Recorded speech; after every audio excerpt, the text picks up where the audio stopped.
The craziest thing that happened this year happened 6 days into it. And if you, like all of our lawmakers and politicians, have, forgotten about it, there was a insurrection. The Capitol was on fire, people died, there was poop, there was blood, it was a mess. And you know what? Nothing has really happened since.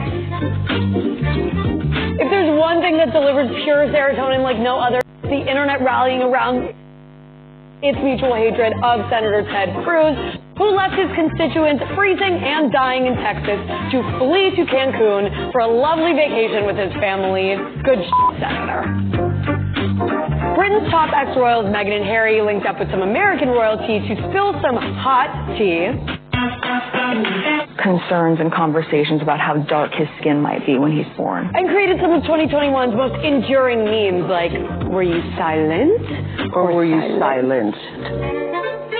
Pro tip, if somebody is brutally murdered by police, don't thank them for dying. This might go without saying, but not for Nancy Pelosi. Thank you, George Floyd, for sacrificing your life for justice.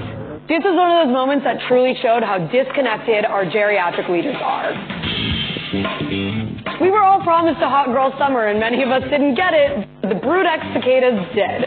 They flooded the East Coast by the millions, procreated everywhere, and dropped their genitalia for us all to step on for years to come. For a brief, shining moment, everything was okay. Olivia Rodrigo was on, masks were off, the roaring 20s were coming full steam ahead, and then, you know what? It kind of all went to shit.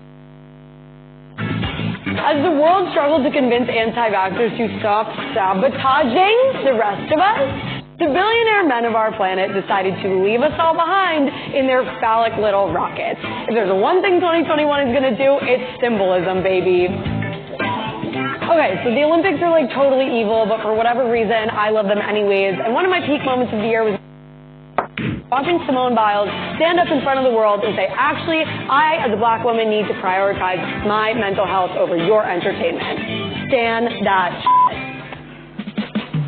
This is my personal pet of the year. This is SB 8, a law passed in Texas that basically legalizes bounty hunting for people who help women get abortions. It's Handmaid's Tale meets 1984 and spells the end of Roe v. Wade as we know it, and here's how I feel about it.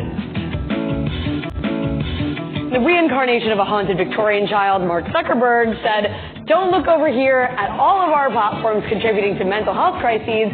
We're going to unveil a new product and rebrand ourselves as Meta because an alternate reality is better than fixing the one that we have. It's Free Britney.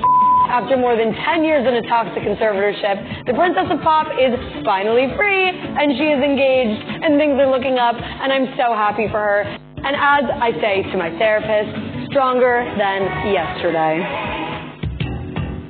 Just like your sneaky link from your freshman year of college, every time you think you're done with it, they're back and worse than ever. Closing out 2021 with Miss COVID's most contagious era yet is the perfect cherry on top for a year that nothing went right. One of the reasons I had a good year was because I learned that life is what happens while you're busy trying to plan. So fight the good fight, mind your damn business, and let's make next year better than this last one.